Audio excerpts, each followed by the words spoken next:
Assalamualaikum warahmatullahi wabarakatuh. Salam sehat untuk kita semua. Semoga kita semua selalu mendapat lindungan Allah Subhanahu wa Ta'ala ya. Diberikan nikmat sehat walafiat serta dimudahkan segala urusannya. Amin ya robbal alamin. Nah, kesempatan kali ini Mimin akan membagikan satu cerita misteri. Misteri kali ini tentang musibah yang dialami oleh sepasang suami istri. Istrinya ini bekerja menjadi TKW, sedangkan sang suami di kampung halamannya melawan santet yang mengancam nyawanya. Siapakah sebenarnya yang mengirim santet tersebut? Seperti apa ceritanya? Mari kita mulai.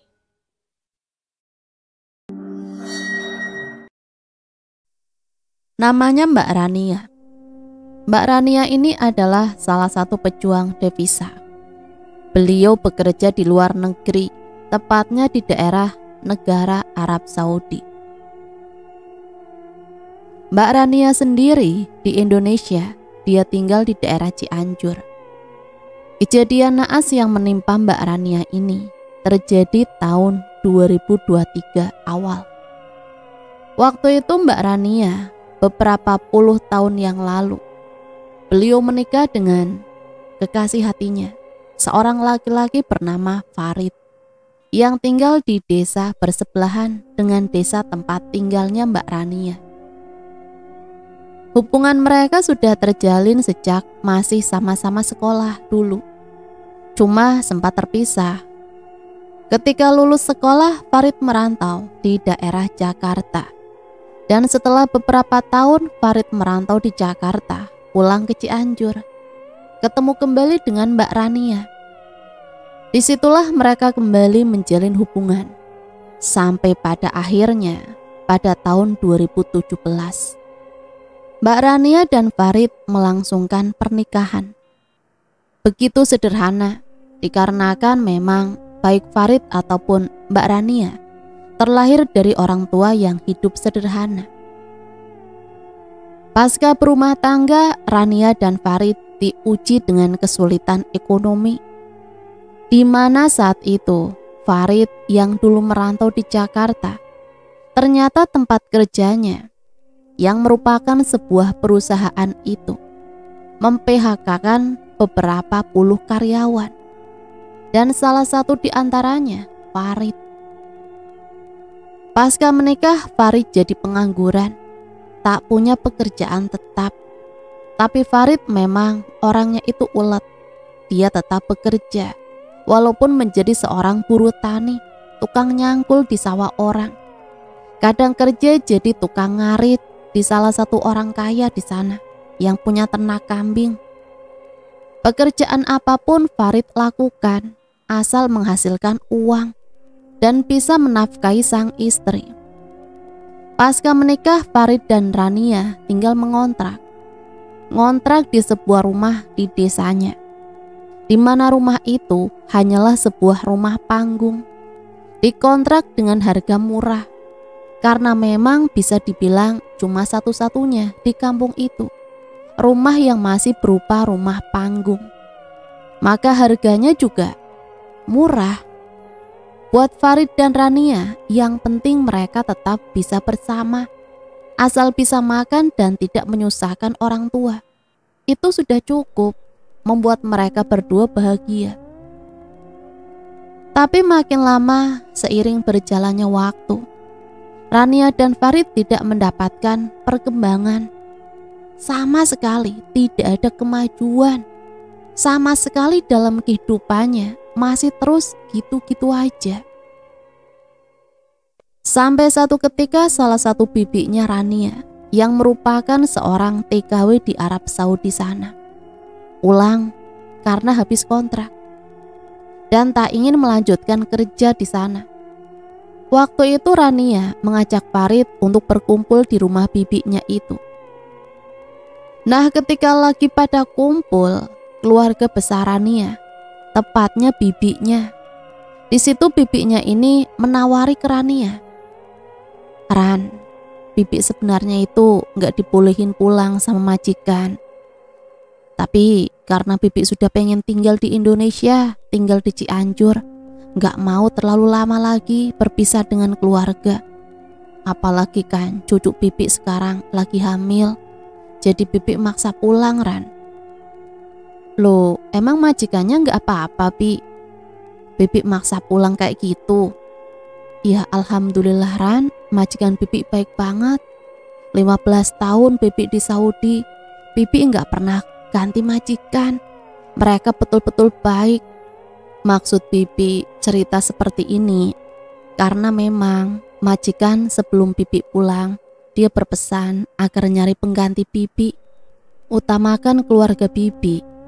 Kira-kira kamu mau nggak gantiin bibi kerja di Saudi? Gajinya lumayan besar. Majikan baik, Ran.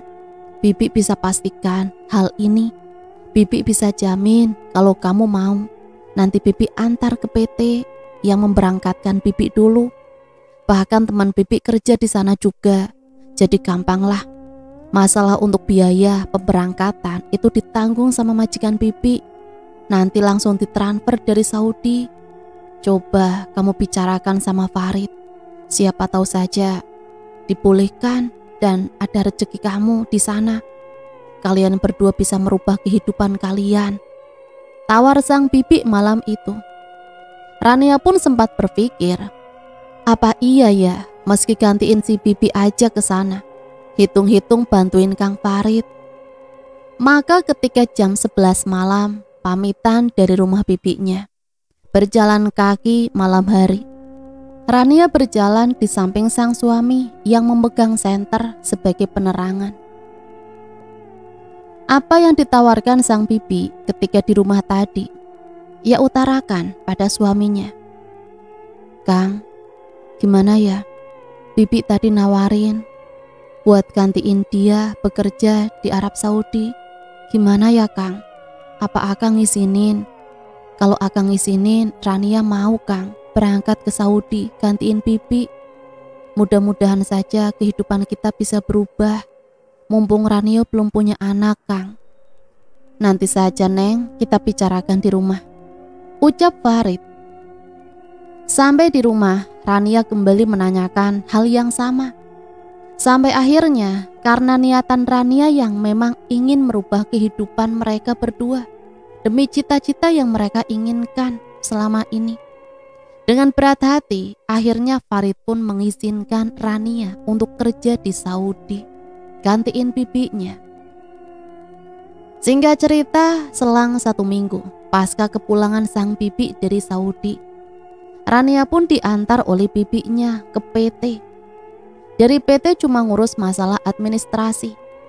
Selang 2 hari langsung ke bandara dan berangkat ke sana. Karena memang job sudah ada, Rania pun ngambil kontrak selama 3 tahun waktu itu. Dan memang betul, ketika ada waktu senggang di Saudi sana selesai dalam pekerjaan, Rania selalu ngasih kabar ke Farid, teleponan sebelum tidur.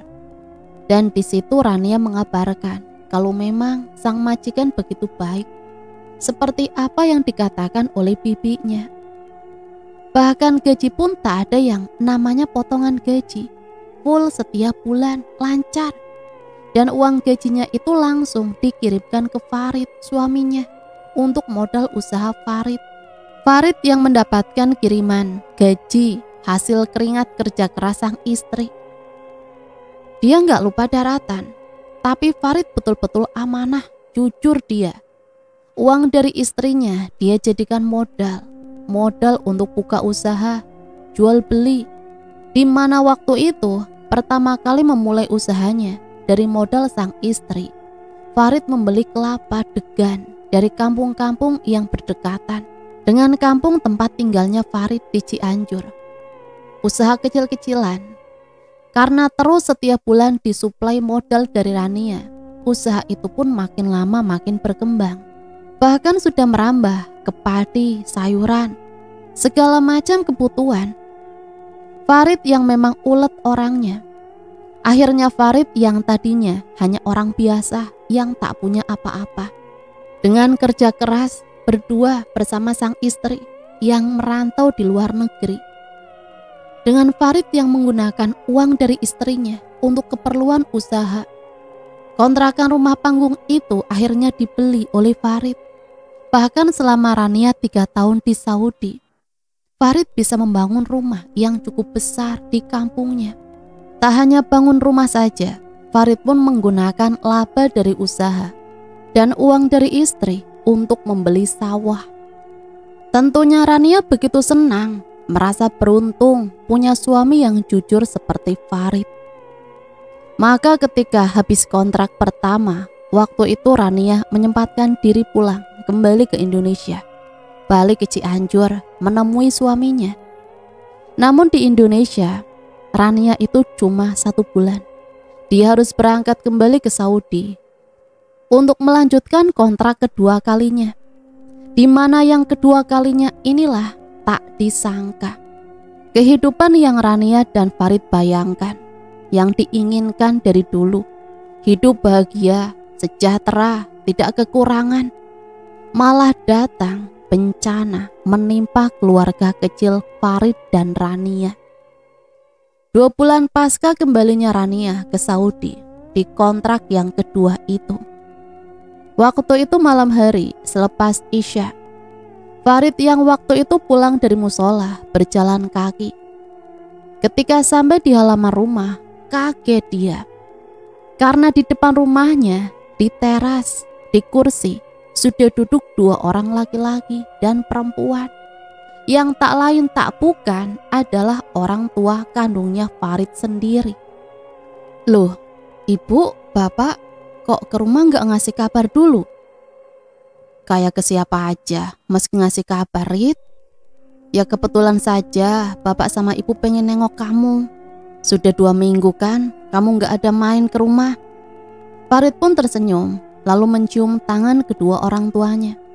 Lantas Farid pun mengajak kedua orang tuanya ini masuk ke dalam rumah. Farid memperlakukan kedua orang tuanya dengan begitu baik. Dia tawarkan semua yang ada di rumah, makanan, minuman. Setelah makanan, minuman disediakan di ruang tamu sambil ngopi, ngerokok, berbicara, bercerita.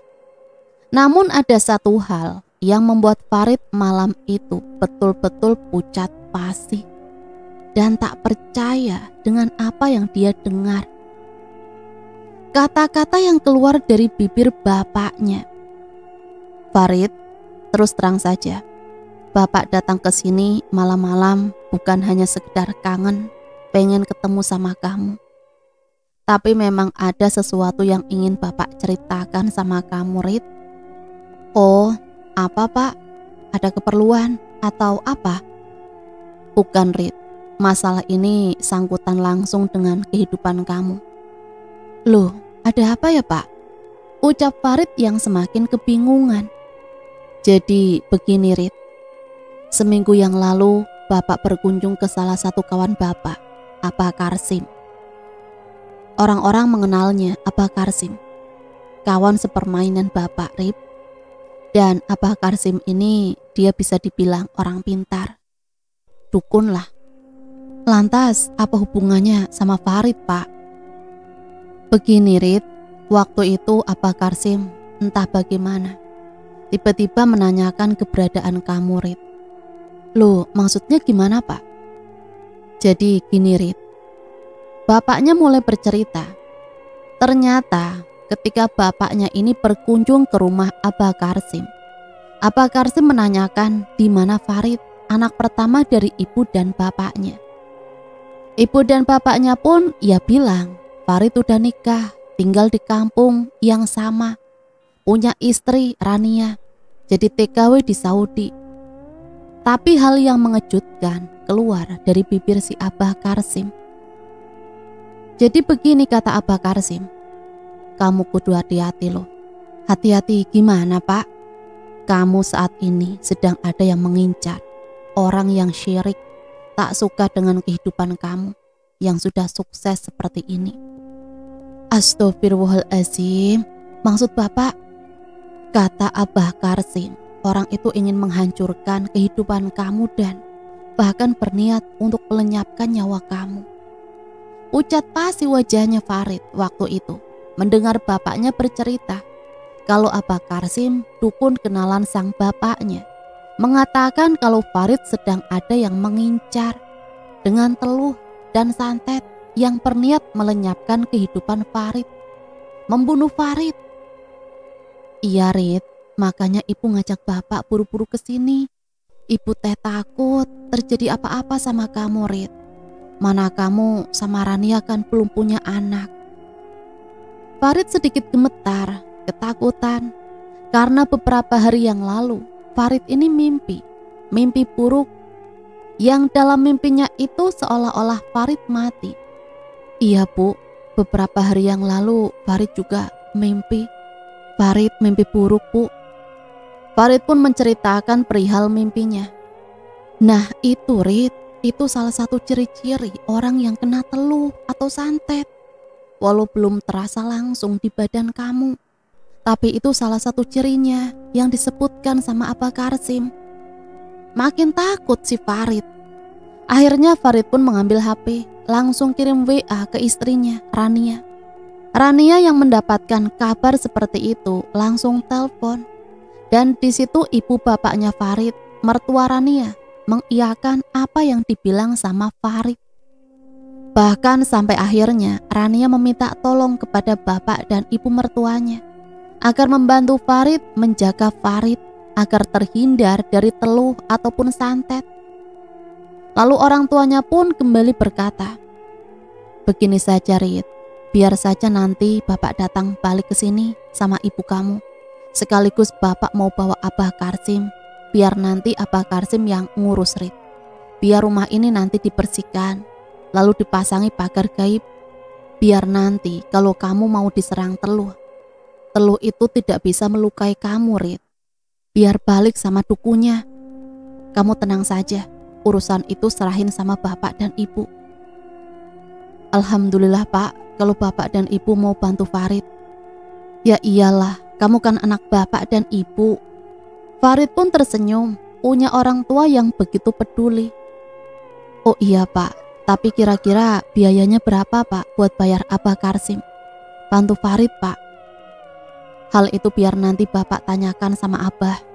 Nanti bapak telepon kamu. Baiklah Pak. Akhirnya jam 11 malam, ibu bapaknya Farid pamitan pulang. Dan tetap mewanti-wanti sang anak agar selalu berhati-hati. Singkat cerita 2 hari kemudian, bapaknya Farid telepon membicarakan perihal biaya untuk bayar Abah Karsim, dukun yang merupakan sahabat karib dari bapaknya. Memang Abah Karsim ini orang Cianjur juga, cuma tinggal di daerah pelosok perkampungan. Menurut cerita dari bapaknya, Abah Karsim meminta biaya 1 juta, di mana uang 1 juta itu akan digunakan untuk membeli keperluan berbagai macam ritual untuk membentengi Farid dari serangan teluh atau santet yang mengancam nyawa Farid. Singkat cerita, Farid pun menyetujuinya. Lalu tepat hari Rabu pagi-pagi, ibu bapaknya datang bersama seorang lelaki tua yang tak lain dan tak bukan adalah Abah Karsim, dukun kenalan bapaknya itu. Ketika Abah Karsim masuk ke halaman rumah Farid, Farid pun di situ menyambutnya. Tapi Farid heran karena Abah Karsim menatap ke arah Farid dan halaman depan rumahnya seperti orang yang kaget. Itu Abah Karsim kenapa Bu, Pak? Biarkan saja. Lalu Abah Karsim seperti merogoh tas yang dibawa, mengambil sesuatu yang ternyata sebatang dupa. Dupa itu pun dinyalakan oleh Abah Karsim. Terlihat bibirnya komat-kamit, entah baca apa. Lalu mendekat ke arah Farid. Farid hanya diam, cuma menatap, tak berbicara. Lalu berbalik dan berjalan sambil memegang dupa yang menyala, mengitari rumah tempat tinggal Farid. Setelah mengitari rumah tempat tinggal Farid, Abah Karsim pun mulai berbicara. Jang, Farid, Abah mohon izin mau ngecek ke dalam rumah Jang. "Oh, silakan, Bah." Abah Karsim pun lantas masuk ke dalam. Setiap ruangan dicek oleh Abah Karsim sambil terus memegang dupa. Terlihat keningnya sedikit berkerut.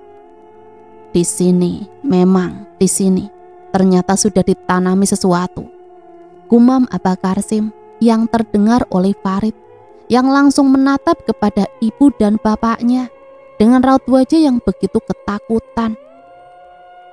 Lalu mereka berempat pun berkumpul di ruang tamu. "Gimana, Bah? Apa memang benar rumah saya sudah kena kiriman santet?" "Iya, Jang. Rumah kamu teh sudah kena kiriman santet. Walaupun sekarang belum terasa, tapi lambat laun kamu akan mati pelan-pelan." "Astagfirullahaladzim, Bah. Yang benar, Bah." Abah Karsim hanya menganggukkan kepala. "Lalu bagaimana, Bah?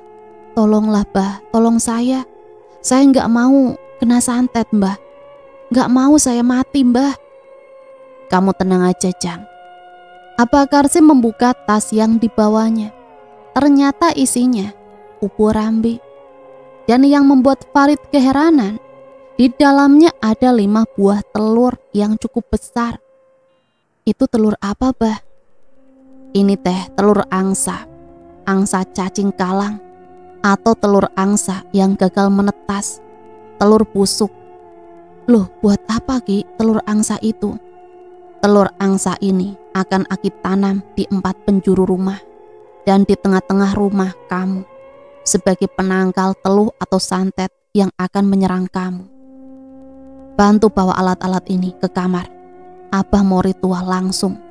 Akhirnya Abah pun mulai ritual di dalam kamar yang disediakan oleh Farid, di mana di situ berbagai macam sesaji diletakkan. Ada juga kelapa muda, kembang 7 rupa. Pokoknya semua benda sesaji ada di situ, lengkap. 5 jam lamanya Abah Karsim di dalam kamar. Tak lama keluar sudah bercucuran keringat. Lalu dengan bantuan Rodili, bapaknya Farid, dan juga Farid, mulailah menggali di 4 penjuru rumah, di mana setiap lubang di dalamnya 1 siku, diisi oleh 1 buah telur angsa, telur busuk, seruas bambu kuning, dan beberapa hal aneh yang tak Farid ketahui, ditanam lalu ditimbun seperti semula. Dan yang di tengah rumah sama, pakai telur angsa busuk, ruas bambu kuning, cuman ditambah dengan sesuatu berupa kain putih yang dilipat entah isinya apa, ditanam lalu ditutup kembali oleh Rodili dan Abah Karsim, yang terus membaca jampi-jampi dengan dupa yang menyala di tangan kiri. Selepas itu Abah Karsim minta Farid untuk mencari tangga, naik ke langit-langit rumah, dan memasang sesuatu tepat di atas tengah lantai yang dibongkar. Memasang penangkal juga yang dibawa ke atas itu, berupa bambu kuning yang panjangnya hampir 12 cm. Katanya bambu kuning yang sudah dia mantra-mantrai, yang sudah dia jampi-jampi. Menjelang azan maghrib baru semua ritual itu selesai. Begitu lama, penuh drama. Lalu selepas semuanya selesai di ruang tamu, Farid bertanya kepada Abah Karsim, "Abah, gimana, Bah? Apa semuanya sudah selesai? Apa semuanya sudah aman, Bah?" "Pasti. Abah jamin aman. Kamu tenang saja. Kalau ada apa-apa nanti kamu tinggal ngomong sama bapakmu. Biar nanti bapakmu yang datang ke tempat Aki." Setelah ritual selesai, bapaknya, ibunya, dan Abah Karsim pamitan pulang. Farid merasa lega waktu itu, setelah mendapat jaminan dari Abah Karsim dan didukung kedua orang tuanya, kalau rumah sudah aman dan Farid tidak akan kena kiriman santet, seperti apapun. Waktu berlalu, sehingga cerita tak terasa sudah 1 bulan. Farid pasca dipasang pagar gaib rumahnya oleh Abah Karsim, dukun tua itu. Namun satu waktu ketika Farid baru pulang dari pengepul kelapa, pulang ke rumah itu di jalan Farid kemaghriban, ikut sholat dulu di sebuah masjid di pinggir jalan. Dan ketika Farid sampai rumah, mobil bak miliknya dia masukkan ke garasi. Farid begitu lelah badannya, bajunya sampai lengket dengan keringat. Farid pun langsung memutar anak kunci pintu depan. Namun ketika pintu dibuka, seketika langsung menyeruak bau bangkai yang begitu busuk. Farid mau muntah, bau bangkai yang begitu menusuk hidung Farid. Farid masuk ke dalam rumah sambil menutup hidungnya. Air mata sampai menetes saking baunya. Farid pun mencari-cari sumber bau bangkai, tapi tak ditemukan sama sekali. Sampai akhirnya malam itu pun Farid tertidur diiringi bau bangkai di dalam rumah yang entah dari mana sumbernya. Farid terbangun pagi-pagi, buru-buru dia melaksanakan sholat subuh. Selesai sholat, bau bangkai itu yang semalam sangat menusuk hidung, tapi sudah tidak tercium lagi. Farid pun berpikir mungkin itu bangkai tikus dan sudah digondol kucing, pikirnya waktu itu. Namun kembali terjadi ketika menjelang maghrib. Farid yang memang agak malas ke masjid waktu itu betul-betul kaget. Karena ketika dia sholat di dalam kamar, Farid kembali mencium bau bangkai. Maka setelah sholat, buru-buru Farid mencari sumber bau. Setiap ruangan Farid geledah sampai naik ke atap, tapi tetap sumber bau bangkai tidak ditemukan oleh Farid sama sekali. Selama 1 minggu bau bangkai itu tak berhenti, dan yang aneh muncul di waktu maghrib. Dan ketika terdengar azan awal sekitar jam 3 dini hari dari masjid, bau bangkai itu pelan-pelan menghilang sampai tak tercium sama sekali. Hari-hari Farid betul-betul heran. Kok bisa bau bangkai itu hanya muncul di waktu maghrib sampai jam 3 dini hari? Makin dipikir makin membuat Farid kebingungan. Hal itu pun Farid ceritakan ketika video call bersama Rania, sang istri. Kok aneh ya Kang? Jangan-jangan ada yang gak benar nih rumah kita Kang? Coba Akang tanyain sama Abah Karsim yang dulu datang ke rumah. Akang bilangin ke ibu sama bapak. Iya Neng, Akang juga kayak gitu. Iya Kang, buru-buru saja, takut terjadi apa-apa sama Akang, ucapnya. Maka waktu itu langsunglah Farid telepon ibu bapaknya. Ibu bapaknya datang langsung, dan begitu datang, tepat kebetulan di mana bau bangkai itu lagi bau-baunya. Ibu bapaknya pun heran, raut wajahnya kebingungan. Loh aneh sih Rit, ini udah berapa lama? Semingguan lah Bu, seminggu lebih di rumah, setiap habis maghrib bau bangkai sampai subuh Bu. Astagfirullahaladzim Rit, gak salah lagi ini, pasti ada yang gak benar. Makanya Pak, Bu, Farid langsung ngomong sama ibu bapak. Coba ibu sama bapak bilang ke Abah Karsim, meski gimana ini. Iya, nanti bapak coba ngomong sama Abah. Iya Pak, tolong ya Pak. Farid gak kerasan diam di rumah kalau terus-terusan seperti ini. Ibu dan bapaknya pun hanya mengangguk saja, lantas kembali pulang ke rumah mereka. Singkat cerita, bau bangkai itu berjalan selama 2 minggu berturut-turut, tak berhenti sama sekali. Sedangkan Abah Karsim, menurut bapaknya, itu gak bisa datang karena lagi ngurus pasien di luar kota. Lagi kebanjiran orderan dukun itu, kata bapaknya Farid. Farid pun hanya bisa pasrah dan menunggu giliran saja Abah bisa datang ke rumahnya. 2 minggu bau bangkai berturut-turut di rumah Farid. Sampai pas awal bulan, Farid yang merasa mungkin udah beres nih hal-hal aneh di kediamannya. Walau tanpa didatangi Abah Karsim, situasi mulai aman. Namun satu waktu, Farid yang sedang tertidur lelap, ketiduran di ruang TV, di ruang tengah. TV masih menyala, Farid tidur cukup lelap. Namun Farid terbangun ketika samar-samar telinganya mendengar suara seperti orang yang meloncat-loncat di samping rumah Farid. Dan setiap loncatan kaki yang menimpa bumi seperti yang memberikan getaran kecil di lantai rumah Farid. Makanya Farid sampai bangun. Farid langsung terdiam. Loh, aneh, perasaan kayak ada yang loncat-loncat. Farid menajamkan telinganya. Pasang telinga baik-baik malam itu. Dia dengarkan baik-baik, melihat ke arah jam dinding tepat jam 10 malam. Masih agak sore sebenarnya, belum terlalu larut. Tapi namanya di kampung, jam segitu sudah sepi. Farid dengarkan dengan seksama. Memang seperti ada orang yang melompat-lompat, mengitari rumah Farid. Farid gemetar, ketakutan, keringat dingin sudah membanjiri tubuh Farid.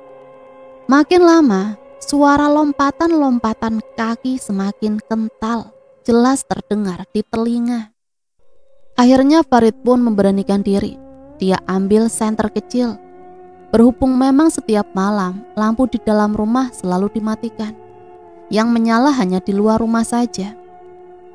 Farid pun menuju ke ruang tamu, mendekat ke sofa, ke kursi duduk, dan sepanjang itu loncatan kaki masih terdengar. Farid berusaha mengintip dari gorden jendela di samping pintu rumah depan. Namun ketika suara lompatan mendekat ke arah halaman depan rumah, ketika Farid memfokuskan pandangannya, ingin melihat dengan mata kepalanya sendiri, siapa yang iseng lompat-lompat mengitari kediamannya? Suara lompatan semakin jelas terdengar. Farid makin tegang. Ketika suara lompatan tepat ada di depan teras rumah, Farid sedikit melebarkan jendela, ingin memastikan apa atau siapa. Tapi yang ada lompatan yang jelas di depan mata. Hanya terdengar suara tanpa ada wujud sama sekali. Bulu kuduk Farid berdiri meremang. Farid pun pelan-pelan bangkit dan setengah lari masuk ke dalam kamar. Pintu ditutup, dikunci begitu rapat. Farid langsung naik ke ranjang, menutupi tubuh dengan selimut, menutupi kepala dengan bantal. Sampai Farid pun tertidur. Bangun-bangun, cahaya matahari sudah masuk lewat gorden jendela. Hari sudah siang. Farid menguap, bangun, dan duduk di ranjang, memikirkan kejadian semalam. Hatinya kembali berdegup kencang. Apa yang semalam? Seperti lompatan, suaranya begitu jelas, tapi tak ada wujud yang terlihat. Apa jangan-jangan orang itu kembali mengirim santet? Lebih baik nemuin ibu sama bapak. Farid berniat hari itu mau menemui ibu dan bapaknya. Lalu Farid pun sambil meregangkan tubuh, dia memutar anak kunci pintu kamarnya. Ketika pintu kamar dibuka, Farid hanya berdiri, melongok menatap sesuatu yang berceceran di atas lantai rumah Farid. Farid sampai memastikan penglihatannya. Astagfirullahaladzim, ini apa? Ucap Farid ketika dia melihat di atas lantai sudah berceceran tanah merah. Kembali bulu kuduk Farid meremang. Farid jongkok, dia meraba dan mengambil sedikit tanah tersebut. Tapi tiba-tiba Farid muntah di lantai. Bukan hanya muntahan makanan, tapi bercampur dengan bercak-bercak merah yang tak lain tak bukan. Itu adalah darah. Merasakan perih di ulu hatinya. Ketika mencoba berdiri, ia goyang, kepalanya terasa pening. Farid akhirnya duduk di lantai, berusaha memulihkan diri, menenangkan diri, dan tatapannya terus menatap ke arah muntahan dan ceceran tanah merah tersebut. Setelah merasa tubuhnya agak membaik, Farid berdiri tertatih-tatih, keluar dari kamar. Dan ternyata ketika keluar dari kamar tidurnya, Ceceran tanah merah mengitari semua ruangan di dalam rumah. Farid semakin ketakutan dibuatnya. Lantas buru-buru dia keluar rumah. Ketika membuka pintu, ingin keluar melihat halaman rumah. Tanah merah berserakan di teras rumah depan. Gak masuk akal. Bagaimana mungkin? Kalau di teras masih dibilang wajar sih. Orang iseng atau apa mungkin yang menebar tanah merah. Tapi kalau di dalam rumah, itu mustahil. Karena ketika Farid mengecek pintu dan semua jendela terkunci begitu rapat. Di situ Farid yakin ini pasti berhubungan dengan teluh atau santet kiriman dari orang yang iri. Maka tanpa mandi terlebih dahulu, Farid langsung membuka pintu mobil pick-up miliknya, lantas menggeber mesin langsung menuju ke rumah sang ibu di ujung kampung. Sepanjang jalan Farid sambil meringis kesakitan. Sampai di rumah sang ibu, Farid cerita. Tentunya ibu bapaknya begitu panik. Langsung dengan Farid hari itu juga, waktu itu juga, menuju kembali ke rumah Farid. Memastikan. Namun ketika sampai di rumah Farid, ceceran tanah merah di teras dan di dalam, bahkan muntahan yang bercampur dengan darah, semua hilang. Hilang tak berbekas sama sekali. Betul-betul bingung mereka.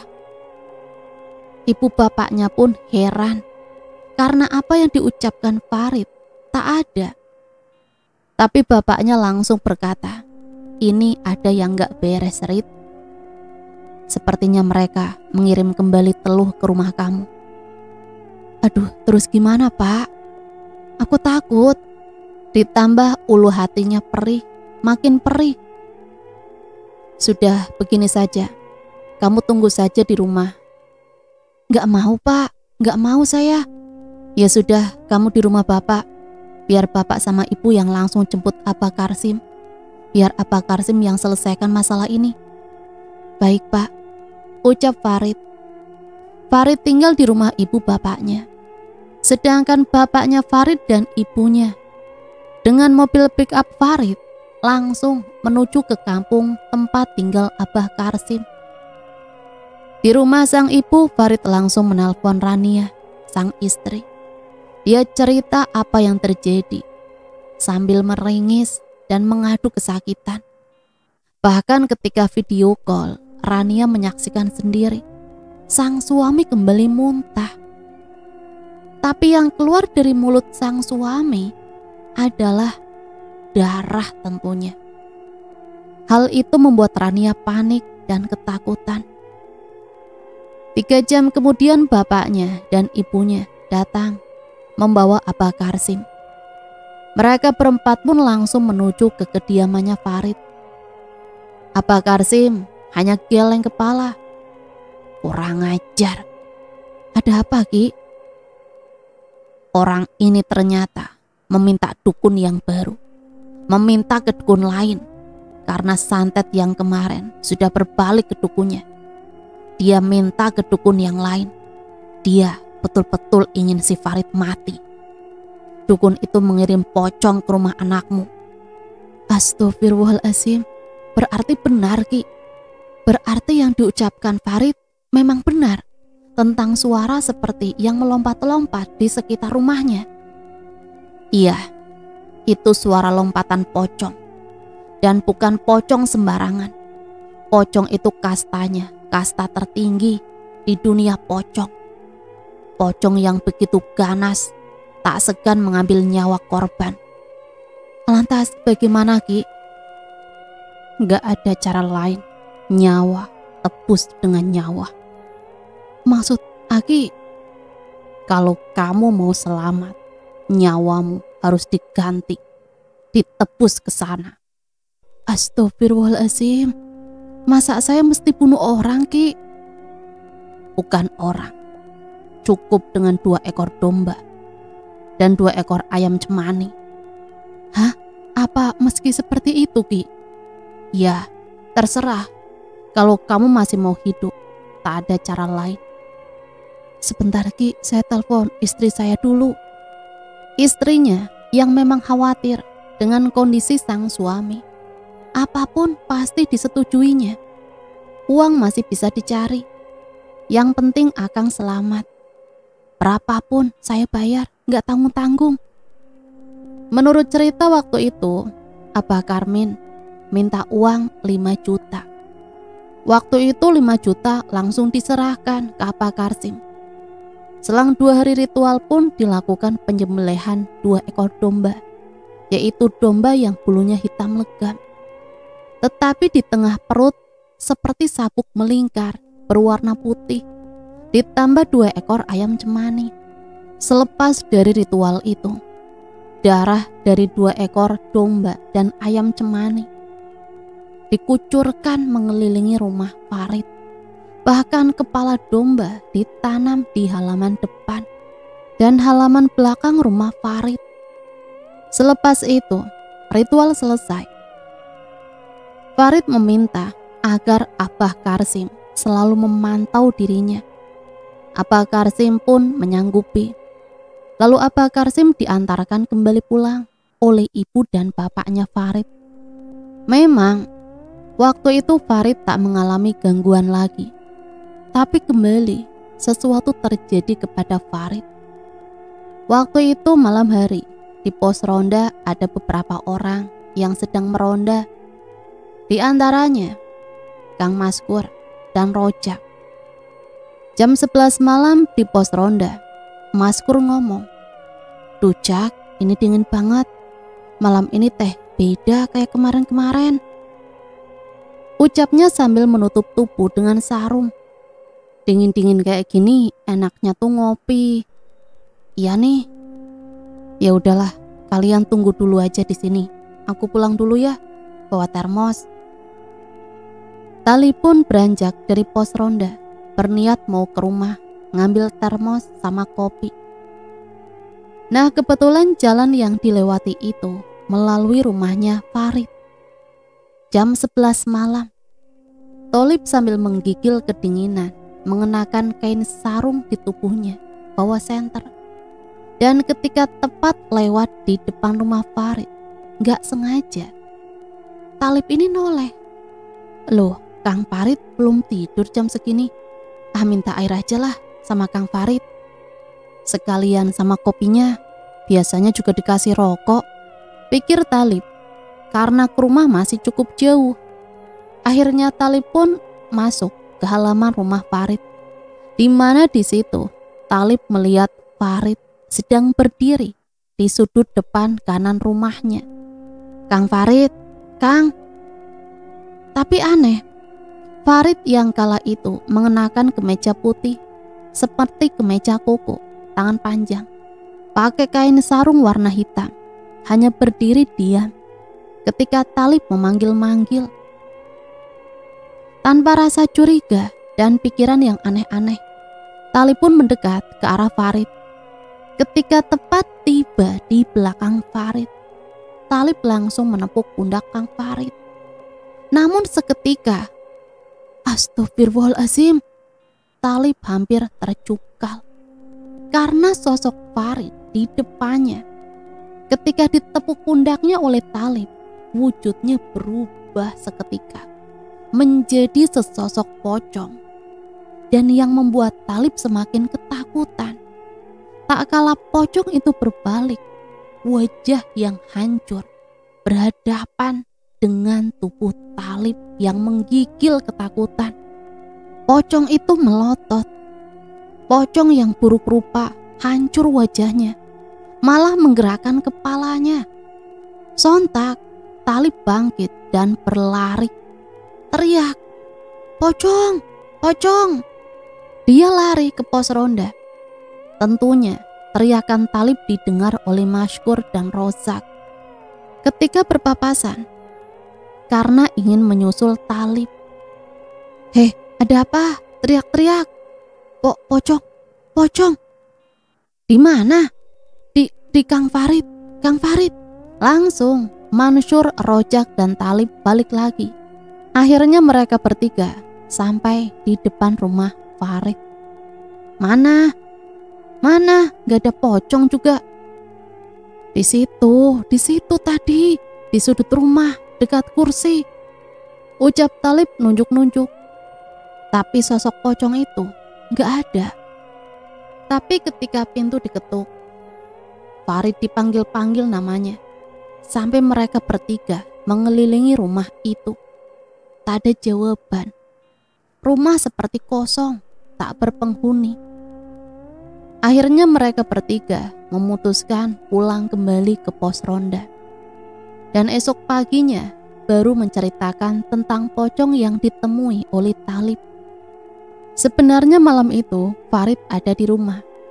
Ketika Mashkur dan Rozak teriak-teriak memanggil namanya, Farid betul-betul dalam posisi tertidur, begitu lelap. Namun ketika Farid terbangun di pagi hari, Farid bangun dengan merintih kesakitan. Farid bangun dengan kondisi tubuh demam tinggi. Ia pun meraba-raba HP-nya.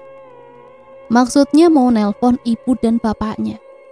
Farid lantas menelpon ibunya dengan suara yang menggigil, badan demam. Farid ngomong kalau dia sakit. Astagfirullahaladzim, Rid, kamu sakit? Ya sudah, ibu sama bapak ke sana. Jawabnya dari telepon. Iya bu, saking lemasnya itu HP aja sampai jatuh. Ibu bapaknya pun datang, kaget melihat sang anak dalam kondisi menggigil. Badannya begitu panas. Pak, bu, tolong pak, bu. Di tengah mereka yang sedang melihat kondisi sang anak seperti itu, tiba-tiba ada yang mengucap salam. Ternyata Talib dan kawan-kawannya. Mereka pun bercerita mengenai pocong yang mirip seperti Farid. Gak salah lagi ini. Gak ada jalan lain. Kita mesti nemuin Abah Karsim. Ini sudah makin parah bu, makin parah. Akhirnya setelah Mashkur, Talib dan Rozak pamitan, ibunya disuruh menunggu Farid di situ. Sedangkan bapaknya langsung menjemput Abah Karsim. Ketiga kalinya Abah Karsim datang ke rumah Farid dan kembali mengatakan hal serupa. Kalau Farid kembali terkena kiriman santet dari pocong yang dulu pernah ditebus oleh domba dan 2 ekor ayam cemani. Ternyata katanya pagar gaib yang dipasang dengan media darah domba dan darah ayam cemani jebol. Dan mau gak mau harus dipasang ulang. Lalu ibunya pun menelpon Rania. Rania bingung. Karena uang tabungan habis, pinjam ke majikan.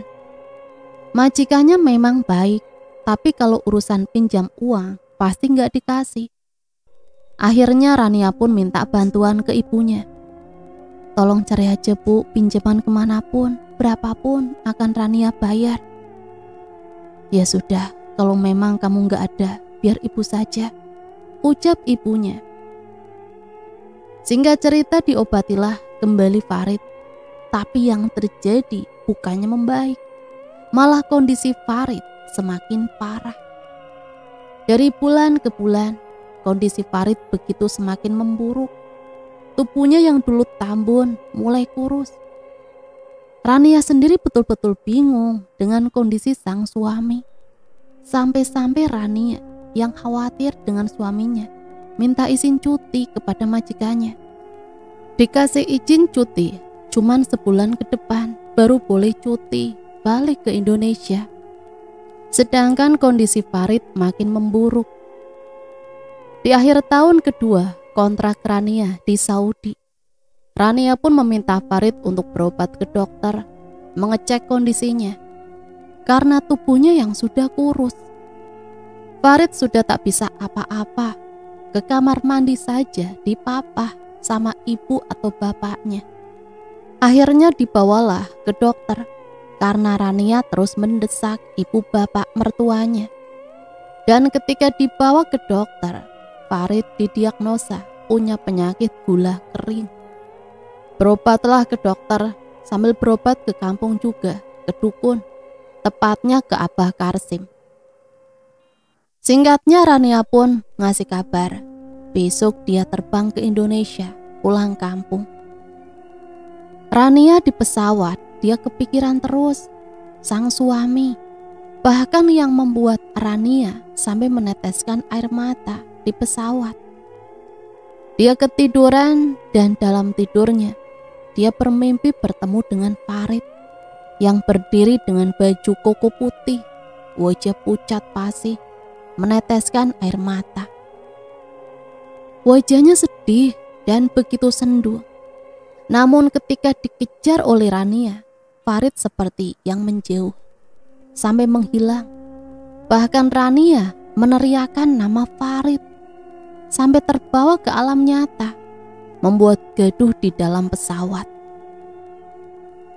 Singkatnya Rania pun yang berniat menghubungi sang suami atau keluarga di rumah, tapi HP mati. Dan ketika pagi-pagi Rania sampai di Cianjur, naik taksi. Dan ketika mendekati ke arah kediaman dia dan suaminya di kampung, Rania kaget. Karena di depan jalan yang menuju ke rumahnya, sekitar tinggal 50 meteran lagi, itu banyak orang yang berduyun-duyun berjalan menuju ke arah yang sama. Mobil masuk, orang-orang menyingkir. Perasaan Rania sudah tak karuan. Dan ketika semakin melaju ke depan, pucat pasilah wajah Rania. Karena orang-orang itu berkerumun tepat di depan kediaman rumah Rania dan Farid.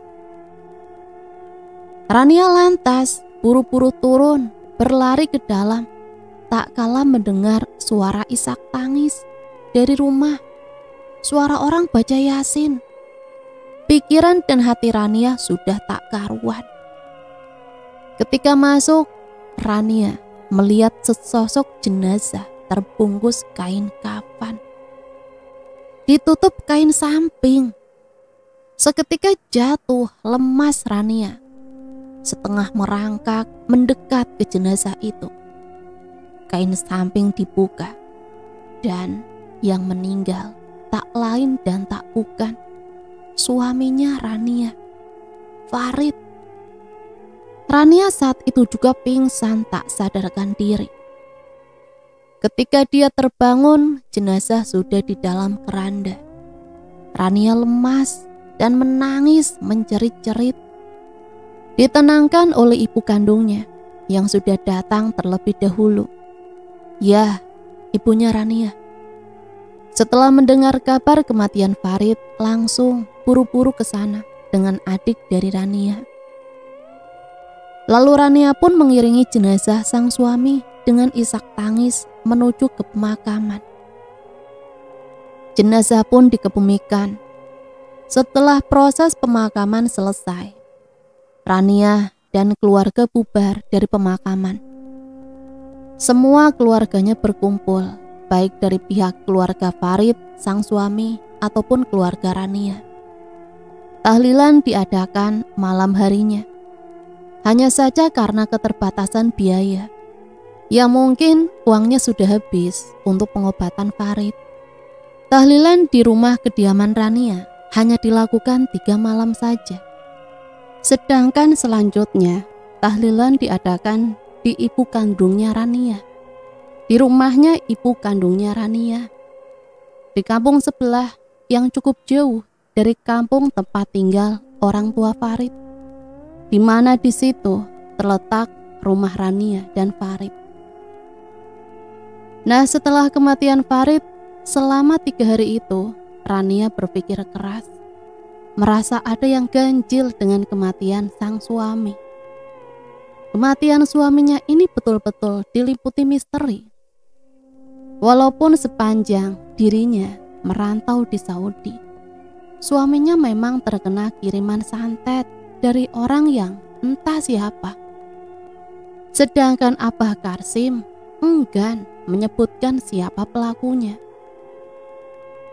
Lalu Rania pun curhat ke salah satu ustadz yang dia kenal lewat media sosial, yang memang punya keahlian di bidang itu. Dia curhat waktu itu, bahkan meminta beliau ketemu. Kebetulan Ustadz itu sedang ada di luar kota, tepat di jalur menuju ke arah Cianjur juga, tepatnya ke daerah Sukabumi. Nah, kesempatan itu pun tak disia-siakan oleh Rania. Ustadz, tolong nanti kalau mau ke sana mampir dulu di Cianjur, ucap Rania waktu itu. Maka Ustadz itu pun langsung mampir ke sana. Di situ Rania cerita tentang apa yang menimpa sang suami, sampai suaminya itu meninggal dunia. Ustadz itu hanya berkata seperti ini kepada Rania. Teh, sebenarnya yang melakukan itu semua bukan orang jauh, orang dekat. Bahkan semoga tak jadi fitnah. Orang itu masih ada hubungan keluarga, ikatan darah juga dengan almarhum Kang Farid, suami Teh Rania. Wallahu a'lam.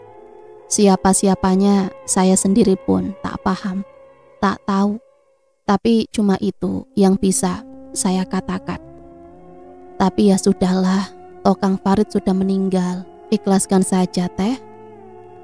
Namun ketika Ustadz tersebut mau pamitan, melanjutkan kembali perjalanan yang tertunda, dia hanya berkata dan berpesan pada Rania, Teh, apa yang Allah beri kepada kita, baik itu suami, anak, harta, uang, harta benda, semuanya hanya titipan. Ketika yang menitipkan mengambil itu semua dengan cara yang mungkin tidak terfikir oleh kita, berusahalah ikhlas, insya Allah nanti pun ada gantinya.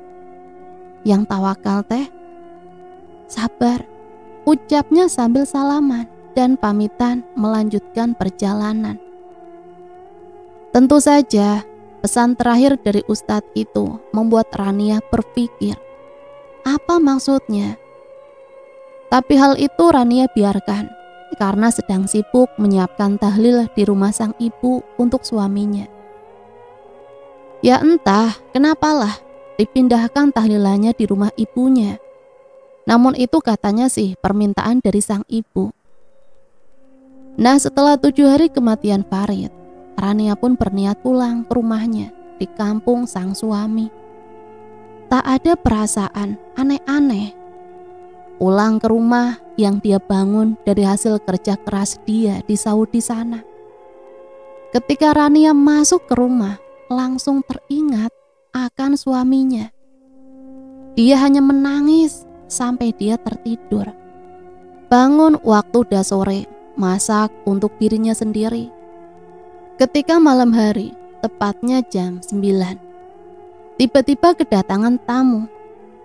Rania yang sendirian di rumah bingung siapa yang bertamu. Namun ketika membuka pintu, yang datang adalah ibu bapaknya Farid beserta keluarganya.